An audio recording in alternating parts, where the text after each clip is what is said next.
नमस्कार साथियों, जैसा आपको जानकारी है, पहले भी मैंने कई ज्ञानवर्धक वीडियो यूट्यूब पे डाले थे। ज्ञानवर्धक जो टेक्निकल रूप में था। और आज हम एक महत्वपूर्ण विषय एसआईआर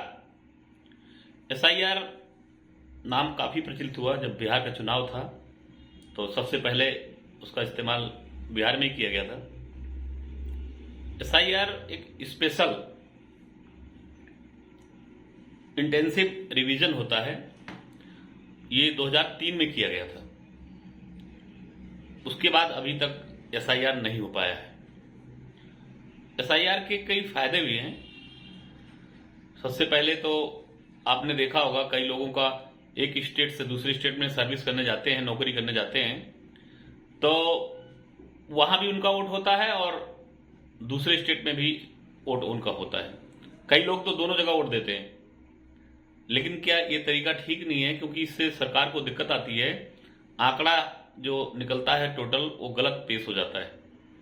इस कारण से एसआईआर में जो लोग दूसरे स्थान पर गए हैं वो, और कई लोग जो एक्सपायर हो जाते हैं या पता छोड़ के कहीं चले जाते हैं या कहीं, तो उनका उसमें एंट्री जो है वैसे वैसे बनी रहती है। अब वो नुकसान होता है जब वोटिंग होती है तो परसेंटेज के ऊपर।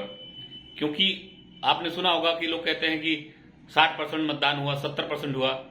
उसमें से कई ऐसे वोट होते हैं जिनका कोई अता पता नहीं होता है। तो किसी भी चीज का रिवीजन होना बहुत जरूरी होता है।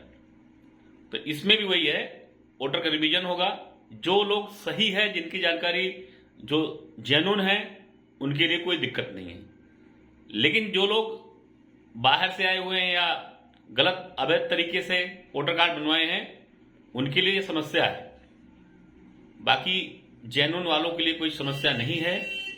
और आप लोग जितना भी हो सके उसमें एसआईआर जो हो रहा है उसमें सरकार की मदद करें और फॉर्म में जानकारी सही सही भरें।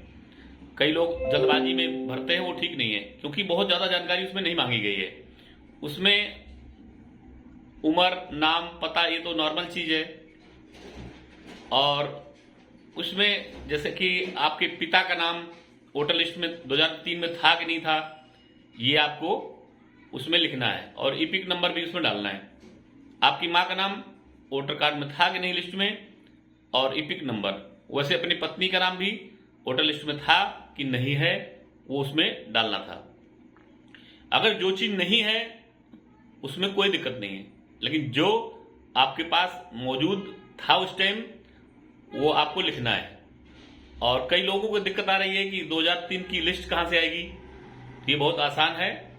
आप निर्वाचन आयोग की साइट पर जाओ और वहां पर आसानी से आप वहां से डाउनलोड कर सकते हो। अपना एरिया का, जिला, स्टेट और ग्राम सभा और सब डाल करके आप डाउनलोड कर सकते हैं। और एसआईआर में कोई अगर दिक्कत आती है तो हमें कमेंट करें, हम आपकी पूरी हेल्प करेंगे। नमस्कार।